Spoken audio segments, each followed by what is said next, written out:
बाड़ी में स्वच्छता और जल निकासी पर सख्ती। ईओ का डबल एक्शन, नालों से लेकर कॉलोनियों तक औचक निरीक्षण। बाड़ी न्यूज। आगामी वर्षा ऋतु को देखते हुए नगर पालिका बाड़ी प्रशासन पूरी तरह अलर्ट मोड में नजर आ रहा है। अधिशासी अधिकारी ईओ महोदय ने शहर में स्वच्छता एवं जल निकासी व्यवस्था को दुरुस्त करने के लिए लगातार औचक निरीक्षण कर व्यवस्था को परखा और जिम्मेदारों को सख्त निर्देश दिए। सबसे पहले ईओ ने शहर के विभिन्न हिस्सों में नालों की सफाई व्यवस्था का निरीक्षण किया। उन्होंने नालों की वास्तविक स्थिति का जायजा लेते हुए कर्मचारियों को स्पष्ट निर्देश दिए कि बारिश के दौरान किसी भी स्थिति में नाले चौक नहीं होने चाहिए। इसके लिए समय रहते सभी नालों की नियमित और प्रभावी सफाई सुनिश्चित की जाए। उन्होंने जल निकासी व्यवस्था को सुचारू बनाए रखने पर विशेष जोर देते हुए कहा कि थोड़ी सी लापरवाही भी आमजन के लिए बड़ी परेशानी का कारण बन सकती है। इसके साथ ही ईओ बाड़ी ने शहर के प्रमुख क्षेत्रों में स्वच्छता व्यवस्था का भी निरीक्षण किया। पेट्रोल पंप के सामने स्थित कृष्णा कॉलोनी में सफाई व्यवस्था संतोषजनक नहीं मिलने पर संबंधित कर्मचारियों को मौके पर ही फटकार लगाई गई और नियमित साफ सफाई सुनिश्चित करने के निर्देश दिए गए। इसके बाद महाराजा बाग चौराहा पर भी निरीक्षण किया गया, जहां सफाई व्यवस्था को और बेहतर बनाने के लिए कर्मचारियों को विशेष दिशा निर्देश दिए गए। कचरा निस्तारण में लापरवाही न बरतने और समय पर कार्य पूर्ण करने की सख्त हिदायत दी गई। ईओ उत्तमचंद बंसल ने साफ शब्दों में कहा कि नगर की स्वच्छता और जलभराव मुक्त व्यवस्था नगर पालिका की सर्वोच्च प्राथमिकता है। इसमें किसी भी प्रकार की लापरवाही बर्दाश्त नहीं की जाएगी और जिम्मेदारों के खिलाफ कार्रवाई की जाएगी। साथ ही उन्होंने शहरवासियों से भी सहयोग की अपील करते हुए कहा कि कचरा इधर उधर न फैलाएं, निर्धारित कचरा पात्रों का ही उपयोग करें और अपने घरों व दुकानों के बाहर डस्टबिन रखें, ताकि बाड़ी को स्वच्छ और व्यवस्थित शहर बनाया जा सके। प्रशासन की इस सक्रियता से साफ है कि इस बार बारिश से पहले ही व्यवस्थाओं को दुरुस्त कर शहर को जलभराव और गंदगी की समस्या से राहत दिलाने की तैयारी की जा रही है।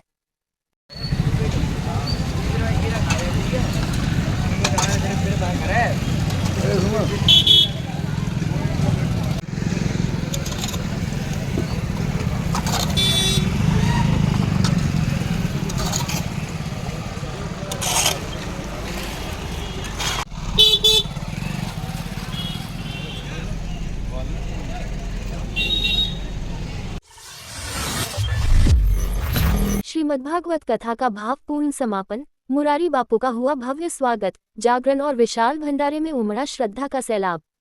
बाड़ी न्यूज। शहर में आयोजित 7 दिवसीय श्रीमद्भागवत कथा का सोमवार को भक्ति और उल्लास के साथ भव्य समापन हुआ। इस अवसर पर कथा के आचार्य दिव्य मुरारी बापू का श्रद्धालुओं द्वारा भावभीना स्वागत किया गया। पूरे कार्यक्रम के दौरान धर्म, भक्ति और आध्यात्मिकता का अनूठा संगम देखने को मिला। समापन अवसर पर अग्रवाल धर्मशाला में श्रद्धालुओं की भारी भीड़ उमड़ी, जहां सभी ने कथा के अंतिम दिन का लाभ उठाकर पुण्य अर्जित किया। इससे एक दिन पूर्व रविवार रात को खाटू श्याम बाबा का भव्य जागरण आयोजित किया गया, जिसमें भजन कीर्तन के माध्यम से श्रद्धालु देर रात तक भक्ति रस में सराबोर रहे। जागरण में गूंजते भजनों और भक्तिमय माहौल ने सभी को मंत्रमुग्ध कर दिया। सोमवार को कथा समापन के साथ ही विशाल भंडारे का आयोजन किया गया, जिसमें हजारों श्रद्धालुओं ने प्रसादी ग्रहण की। भंडारे में सेवा भाव और अनुशासन की झलक देखने को मिली, जहां सभी वर्गों के लोग एक साथ बैठकर प्रसाद ग्रहण करते नजर आए। कार्यक्रम के दौरान श्रद्धालुओं में विशेष उत्साह देखने को मिला और पूरे आयोजन स्थल पर धार्मिक वातावरण बना रहा। परीक्षित बने शिव कुमार गर्ग एवं उनकी धर्मपत्नी ने आचार्य का भावभीना स्वागत कर विदाई दी गई। व्यवस्थापक दुर्गा प्रसाद गर्ग ने बताया कि कथा के माध्यम से समाज में धार्मिक जागरूकता और संस्कारों को बढ़ावा देने का प्रयास किया गया। इस भव्य आयोजन ने बाड़ी शहर को पूरी तरह भक्तिमय रंग में रंग दिया, जहां हर ओर श्रद्धा, भक्ति और उत्साह की झलक देखने को मिली।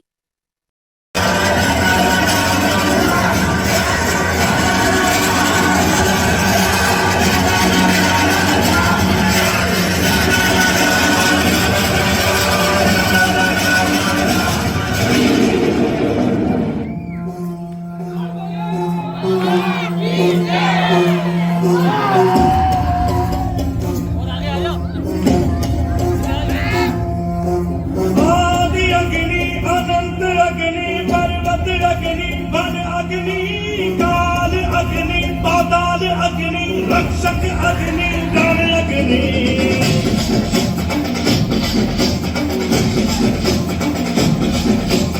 आदि अग्नि अनंत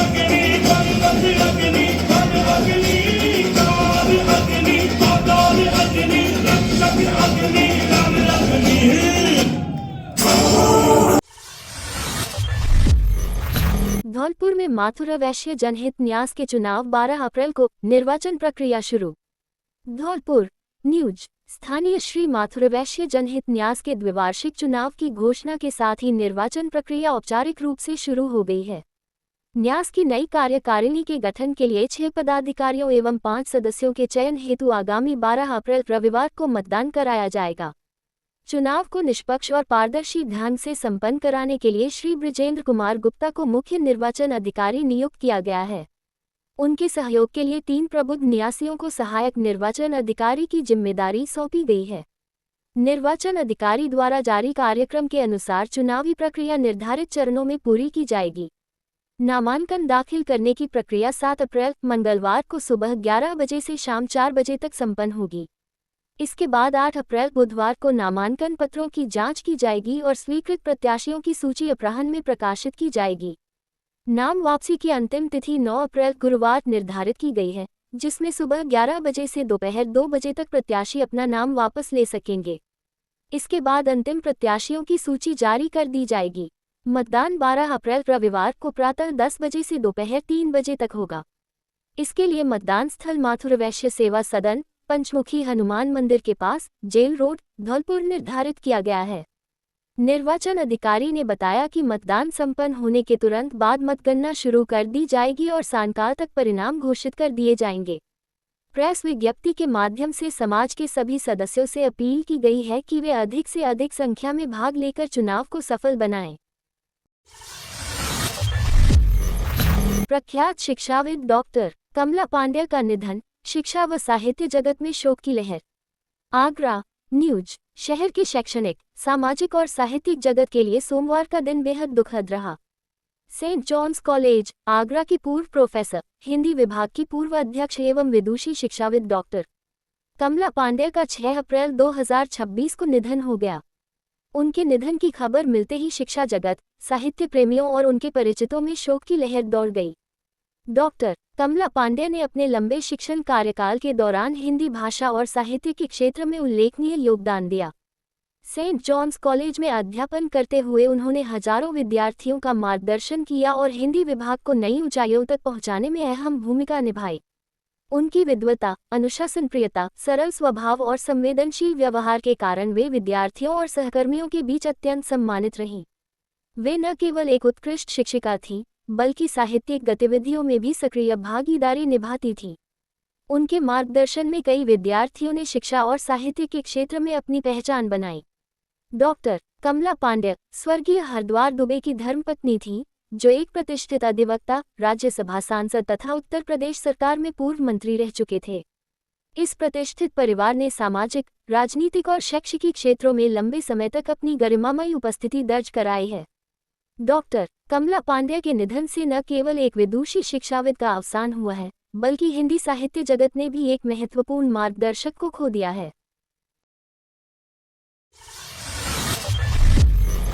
पर्यावरणविद अनिल शर्मा पंचतत्व में विलीन, ताजगंज शमशान घाट पर अंतिम संस्कार, शहर ने नम आंखों से दी विदाई।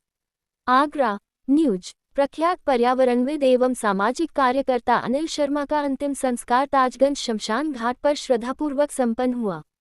उनके निधन 4 अप्रैल 2026 के बाद शनिवार को हुए अंतिम संस्कार में शहर के सामाजिक कार्यकर्ता, बुद्धिजीवी, जनप्रतिनिधि और बड़ी संख्या में स्थानीय लोग शामिल हुए तथा नम आंखों से अंतिम विदाई दी। 63 वर्षीय अनिल शर्मा शनिवार सुबह एक कार्यक्रम में जाते समय घटिया आजम खां चौराहे के पास अचानक अस्वस्थ हो गए। उन्हें तत्काल अस्पताल ले जाया गया, जहां चिकित्सकों ने मृत घोषित कर दिया। वे अपने पीछे पत्नी और 2 पुत्रों का भरा पूरा परिवार छोड़ गए हैं। Anil Sharma civil society of Agra के सचिव के रूप में संस्था के प्रमुख स्तंभ थे। उन्होंने शहर के विकास, पर्यटन और पर्यावरण संरक्षण से जुड़े मुद्दों पर लगातार सक्रिय भूमिका निभाई। सिविल एन्क्लेव को वायुसेना परिसर से बाहर स्थानांतरित करने के लिए इलाहाबाद उच्च न्यायालय में दायर याचिका के माध्यम से एयरपोर्ट प्रोजेक्ट को पुनर्जीवित कराने में उनका महत्वपूर्ण योगदान रहा। इसके अलावा उन्होंने भूगर्भ जल संकट के समाधान और उटंगन, खारी व यमुना नदियों के पुनर्जीवन के लिए भी सराहनीय प्रयास किए। उनके कार्यों के लिए उन्हें वर्ष 2025 में नदी प्रहरी सम्मान से भी सम्मानित किया गया था। अनिल शर्मा प्रख्यात इतिहासकार एवं सेंट जॉन्स कॉलेज के पूर्व विभागाध्यक्ष स्वर्गीय डॉक्टर R.C. शर्मा के पुत्र थे। उनके निधन से आगरा ने एक समर्पित पर्यावरणविद और समाजसेवी को खो दिया, जिनकी कमी लंबे समय तक महसूस की जाएगी। बाड़ी में झोलाछाप डॉक्टरों का जाल, बीमारियों के मौसम में बड़ा खतरा। बाड़ी न्यूज। शहर में बदलते मौसम के साथ बीमारियों का प्रकोप बढ़ना शुरू हो गया है, लेकिन इसी के साथ एक और गंभीर समस्या सामने आ रही है, झोलाछाप डॉक्टरों की बढ़ती सक्रियता।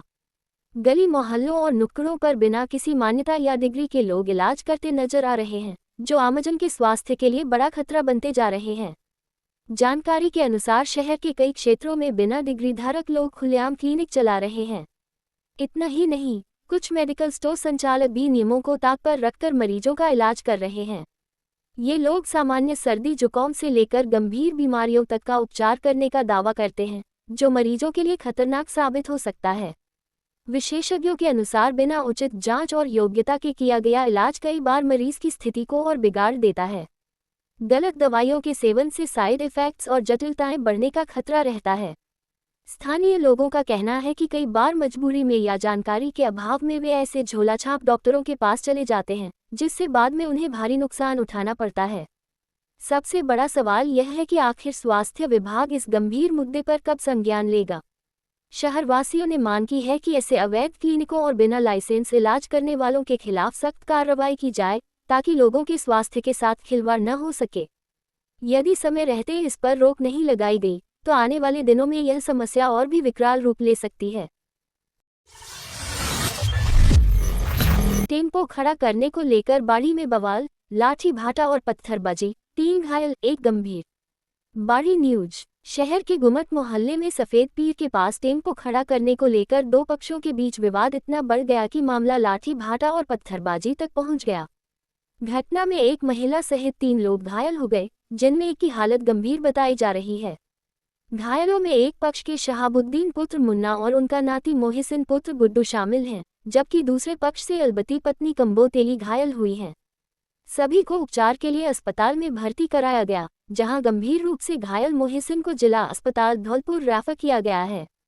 घटना की सूचना मिलते ही कोतवाली थाना पुलिस मौके पर पहुंची और स्थिति को नियंत्रित किया। पुलिस ने दोनों पक्षों के कुछ लोगों को हिरासत में लेकर पूछताछ शुरू कर दी है। एक पक्ष के अनुसार टेम्पो खड़ा करने को लेकर विवाद हुआ, जबकि दूसरे पक्ष का कहना है कि शादी समारोह के दौरान रास्ता न देने से झगड़ा बढ़ा। दोनों ही पक्षों ने एक दूसरे पर पत्थरबाजी और मारपीट के आरोप लगाए हैं।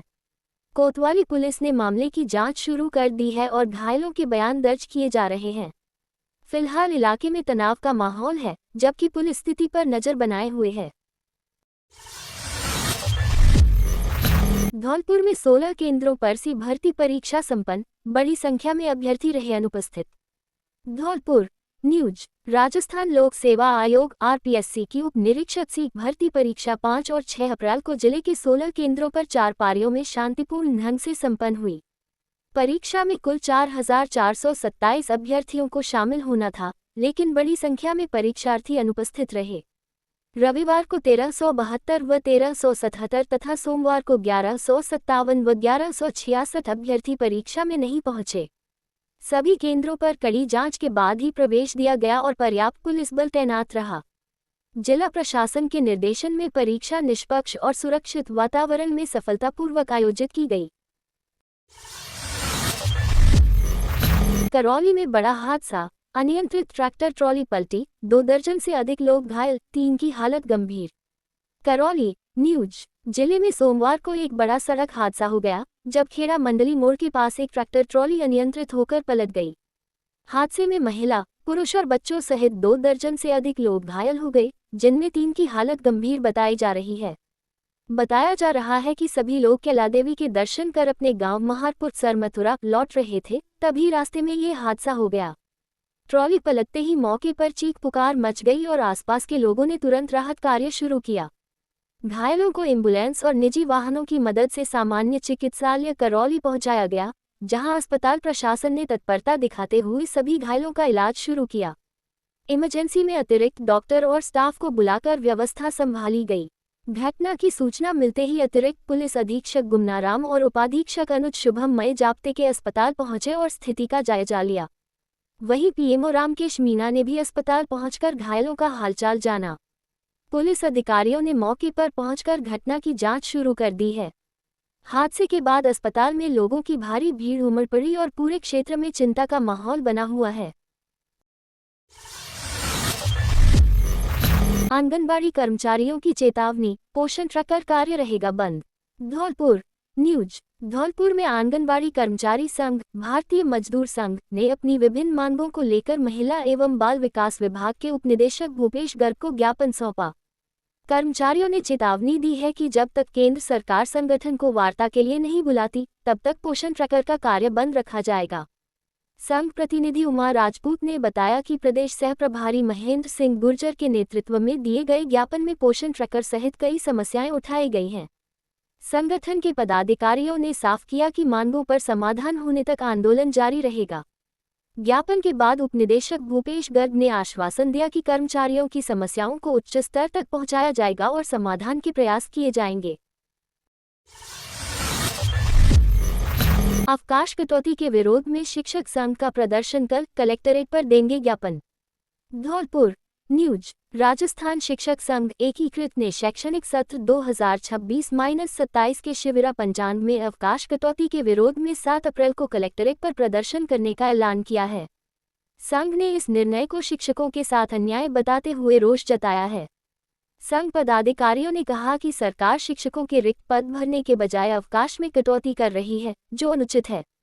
संगठन ने मांग की है कि प्रधानाचार्य घोषित अवकाश 2 दिन यथावत रखे जाएं। ग्रीष्मकालीन अवकाश 17 मई से 30 जून तथा शीतकालीन अवकाश 26 दिसंबर से 10 जनवरी तक किया जाए।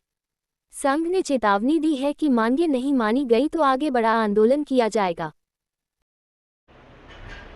नमस्कार शिक्षक साथियों, जैसा कि आप सभी को पता है कि विभाग द्वारा नया शिविरा कैलेंडर जारी किया गया है, जिसमें प्रधानाचार्य द्वारा घोषित 2 अवकाश के स्थान पर अब 1 अवकाश मिलेगा, जबकि ग्रीष्मकालीन अवकाश में 10 दिन की कटौती की गई है, जिसके विरोध में राजस्थान शिक्षक संघ एकीकृत 7 तारीख को पूरे प्रदेश के जिला कलेक्ट्रेट पर ज्ञापन देने जा रहा है। राजस्थान शिक्षक संघ एकीकृत की सभी इकाइयाँ जिला कलेक्ट्रेट पर 1 दिवसीय ज्ञापन देंगी। मैं आप सभी से, जो प्रदेश के सभी शिक्षक हैं, उन सब से आह्वान करता हूं कि आप ज़्यादा से ज़्यादा संख्या में इस ज्ञापन कार्यक्रम में भाग लें और इसको सफल बनाएं।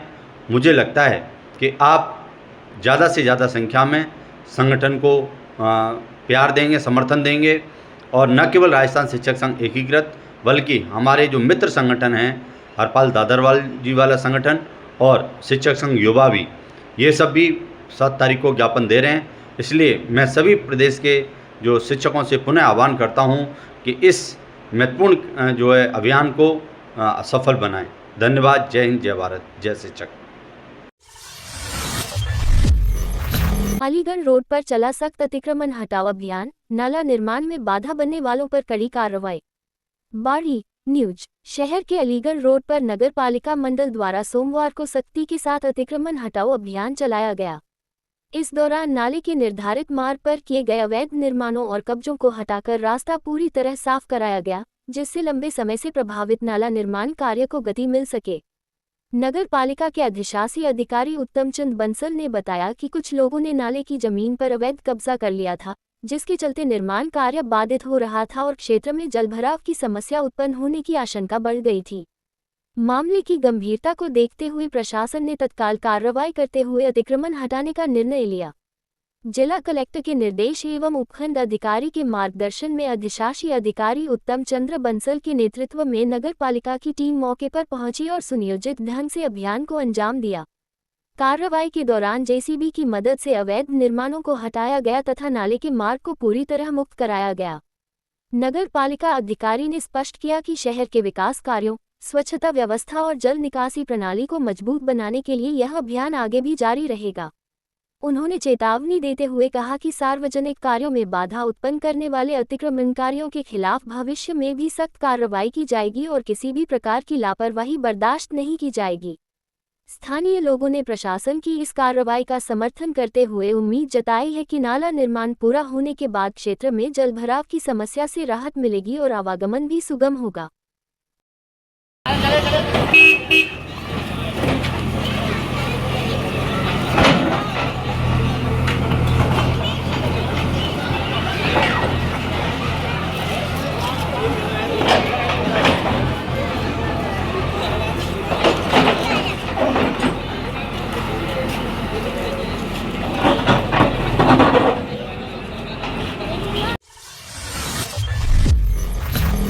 कट्टा व कारतूस के साथ 2 आरोपी गिरफ्तार, आर्म्स एक्ट में केस दर्ज।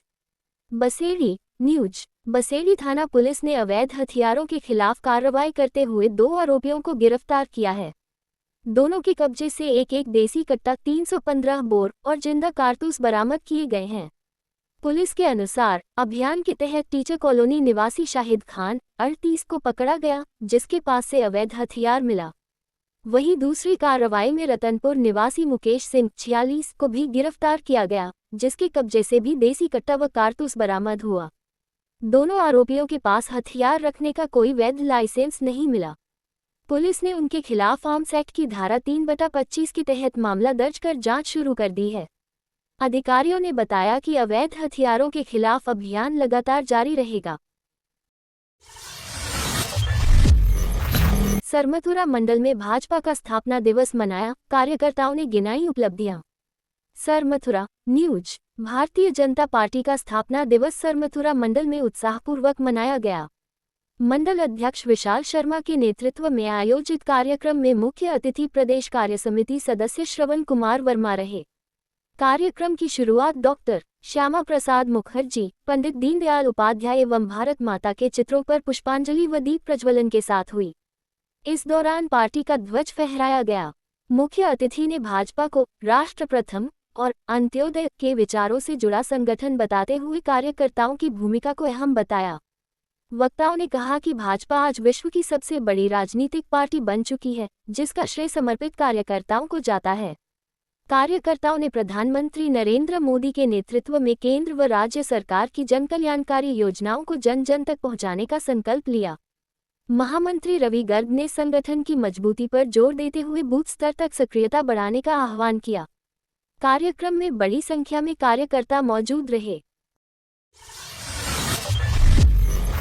नगर पालिका में आदेशों की अवहेलना का मामला, जमादार पर मनमर्जी के आरोप, कार्रवाई पर उठे सवाल।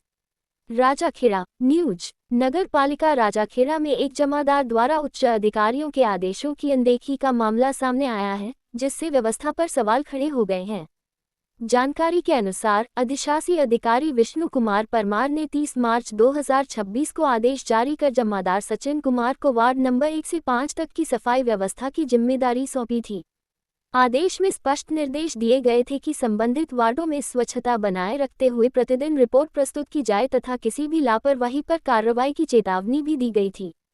इसके बावजूद आरोप है कि जमादार सचिन कुमार ने आदेशों की अवहेलना करते हुए वार्डों में कार्यभार संभालने के बजाय कार्यालय में ही बैठकर कार्य करना जारी रखा हुआ है। बताया जा रहा है कि उनके पास तो जैसे महत्वपूर्ण प्रभार भी है, जिसे वे प्राथमिकता दे रहे हैं। इस पूरे प्रकरण के सामने आने के बाद नगर पालिका की कार्यप्रणाली पर सवाल उठने लगे हैं। अब ये देखना होगा कि उच्च अधिकारी इस मामले में क्या कार्रवाई करते हैं और क्या संबंधित कर्मचारी को अपने मूल दायित्वों का पालन करने के लिए बाध्य किया जाता है या नहीं। वहीं शहर में स्वच्छता व्यवस्था पर भी इसका असर पड़ने की आशंका जताई जा रही है।